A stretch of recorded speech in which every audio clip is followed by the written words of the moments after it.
Uma outra medida de proteção que a gente tem, né, e aí a gente fala de NR10 especificamente, que ela diz assim, ó, que o ambiente de trabalho tem que estabelecer medidas de proteção.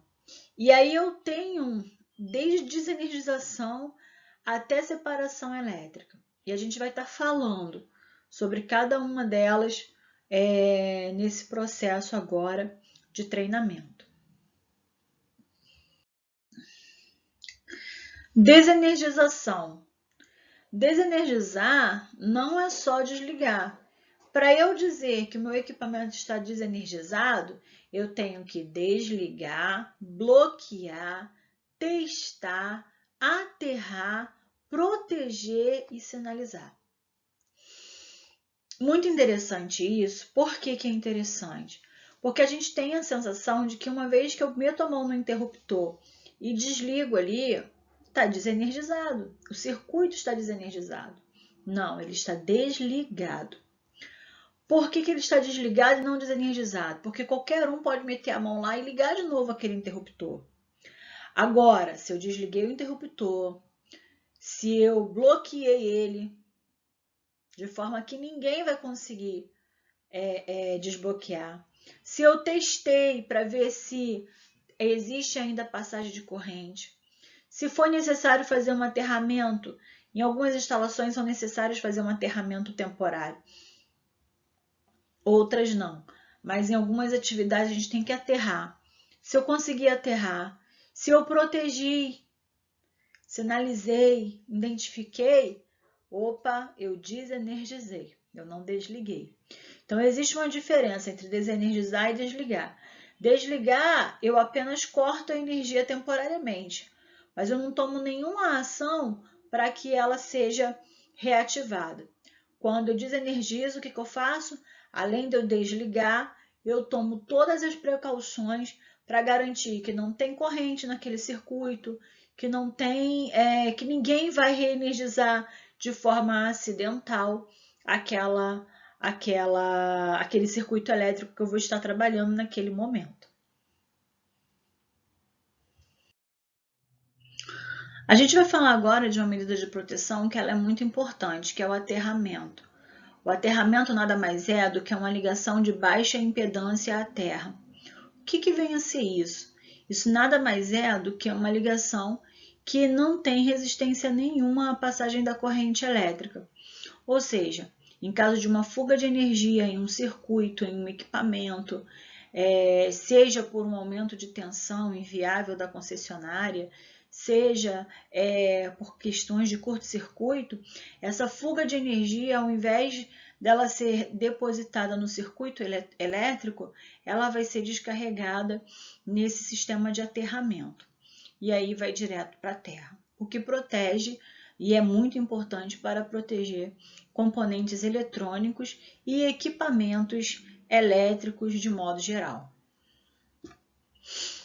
O aterramento ele pode ser temporário e ele pode ser de proteção. Normalmente o aterramento de proteção ele já está na instalação, ele já é feito na instalação.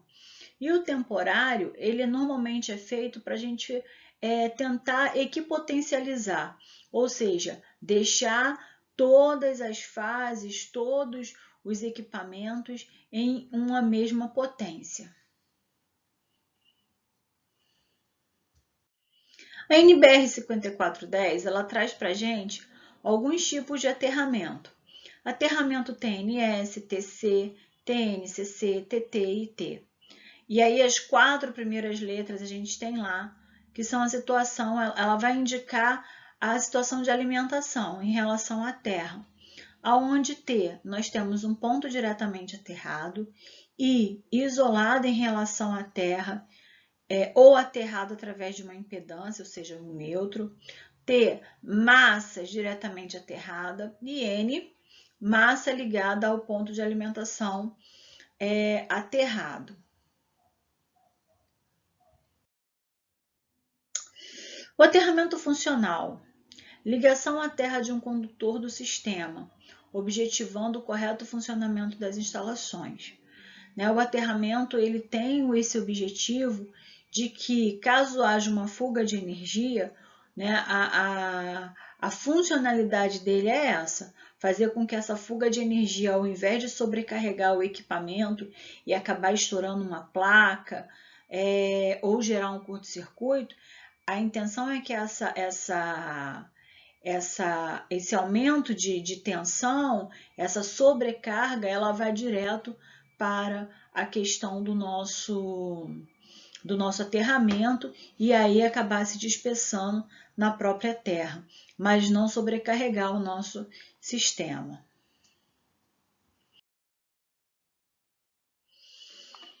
Nos esquemas do tipo TN, um ponto da alimentação é diretamente aterrado e as massas das instalações são ligadas a esse ponto através de um condutor de proteção. E aí a gente tem os vários tipos de aterramento. Como eu falei anteriormente, aterramento TN, TNS. E aqui no vídeo, tem um videozinho aqui que vai direcionar, tem um link, né? Que ele direciona vocês diretamente para um vídeo onde a gente tem uma explicação e uma prática de como fazer esse aterramento, quando usar o aterramento do tipo TN e em que situação que ele se aplica, tá?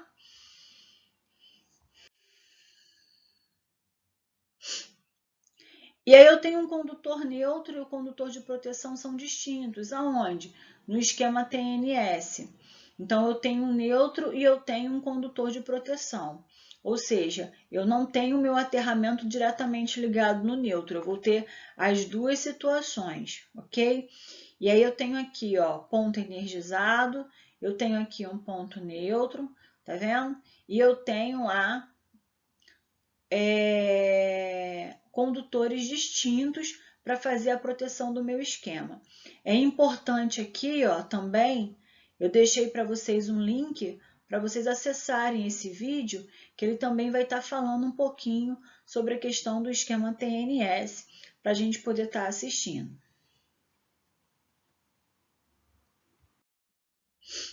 O esquema TNC, as funções de um neutro de proteção são combinadas em um único condutor ao longo de toda a instalação. Ou seja, a gente tem lá as nossas massas, certo? L1, L2 e L3. E eles vão estar ligados ao neutro, e o neutro faz o papel desse condutor de proteção. Então, todas as minhas massas estão ligadas ao neutro. E aí eu acabo utilizando o neutro como um aterramento.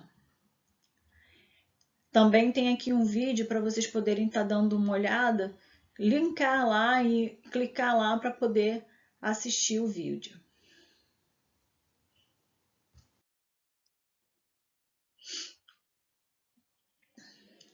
Esquema TNCC, TNCS, é onde a função do neutro de proteção são combinadas também em um único condutor e em parte da instalação separada. Ou seja, eu tenho lá um ponto energizado, eu vou ter lá o meu neutro, lá eu tenho o meu neutro que ele funciona, mas eu também tenho um outro, se você for observar, ó, eu tenho um outro ponto aqui que seria um ponto de proteção que é separada dessa instalação, apesar desse ponto de proteção também estar ligado no meu neutro.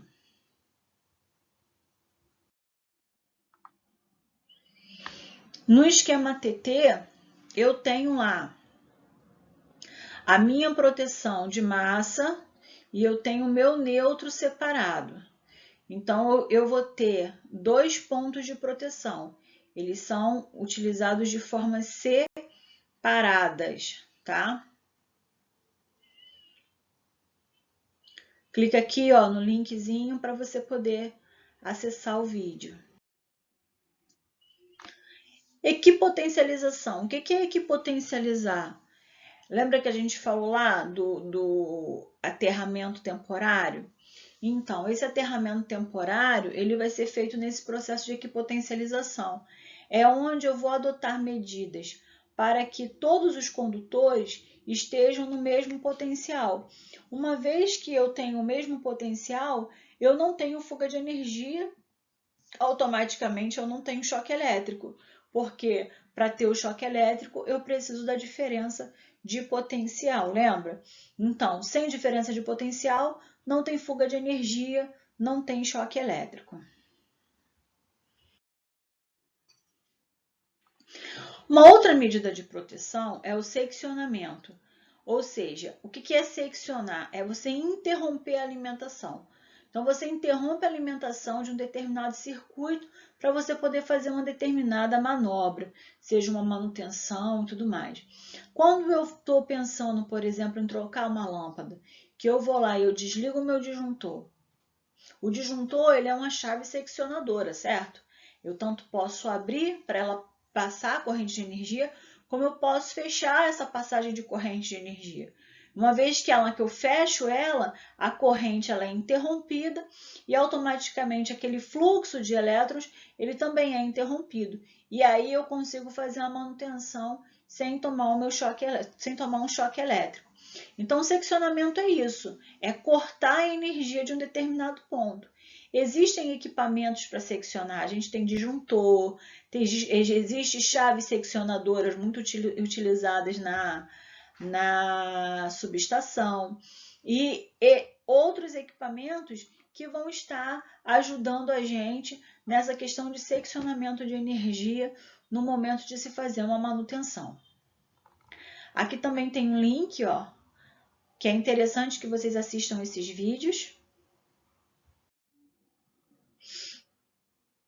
Então, a isolação dupla reforçada, ela também é uma medida de proteção e o objetivo dela é impedir que, de qualquer forma, partes vivas de uma determinada instalação fique exposta. Então, a gente vê no cabo PP o quê? Que eu tenho os fios internos todos protegidos por seus invólucros e por fora eu tenho uma outra camada de proteção.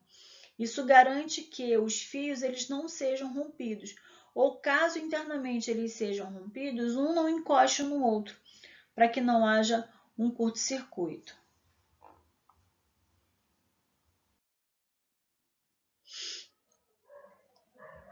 Barreiras ou invólucros. O que é uma barreira? Barreira é um elemento que assegura a proteção contra contato direto de uma pessoa com partes vivas. E a gente tem um exemplo aqui da tampa de um quadro elétrico. Se ela estiver fechada, ninguém tem contato com essa parte interna aqui, certo? Então, eu tenho uma porta e eu tenho uma tampa que protege os meus disjuntores na parte de dentro. Então, eu não tenho contato com os fios energizados daqui. Quando é que eu vou ter contato? No momento que essa tampa for retirada e eu precisar fazer uma manutenção. Nesse caso, a gente tem o contato com a fiação elétrica e os barramentos do quadro elétrico. O invólucro é um elemento que assegura a proteção contra contato direto em qualquer direção, ou seja, está tudo protegido, está tudo guardado lá dentro. Aqui tem um exemplo de uma caixinha, né, de passagem de fios elétricos. Então, ele é todo protegido para evitar o contato acidental. Se vocês quiserem ter mais, tirar dúvida, a gente tem aqui um link que é para vocês estarem acessando ao vídeo que será projetado.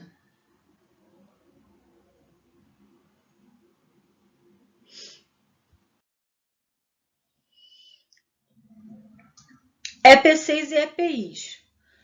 Na NR10, ele vai falar um pouquinho sobre também uma das medidas de proteção, é você equipar o funcionário e estabelecer medidas de controle em determinadas atividades.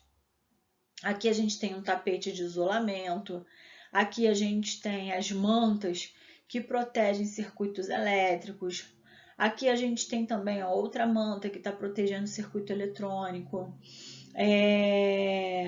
mangote de alta tensão, luva, que essas duas luvas aqui elas acabam trabalhando juntas, uniforme, bota de segurança.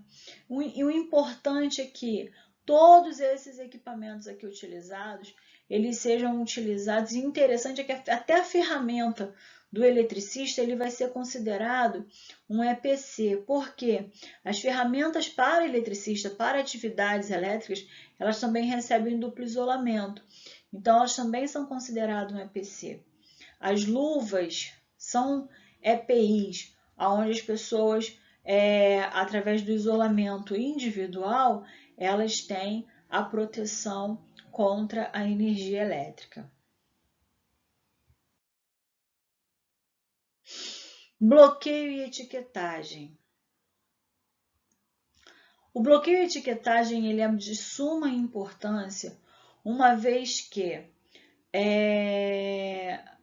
quando eu desenergizo um equipamento, um quadro elétrico, e eu bloqueio ele com um cadeado de forma a impedir o contato ou religar ele acidentalmente, é muito importante, porque eu tenho a garantia de que eu vou executar um serviço e não vou me ferir.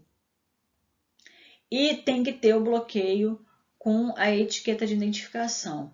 Esse sistema de bloqueio e etiquetagem também é conhecido como tagout, onde as pessoas fazem mesmo o bloqueio físico do dispositivo de liga e desliga do equipamento para garantir a sua integridade física durante a manutenção. A gente tem um link aqui que vocês podem estar acessando o vídeo que vai estar falando de forma demonstrativa sobre o bloqueio e etiquetagem. Uma outra forma que a gente tem de proteção é a colocação fora do alcance. E isso acontece muito que a gente vê na rede de distribuição, onde os postes eles têm 5 metros de altura e as pessoas não podem alcançar essa rede aqui. Essa colocação fora do alcance, ela pode ser desde você estar colocando barreiras no entorno, ou está estabelecendo um distanciamento, ou está melhorando essa questão de logística, que a logística ela é muito interessante. Por que ter fios aéreos se eu posso ter fios subterrâneos? Isso ajuda na visibilidade, na qualidade, até mesmo no processo de manutenção.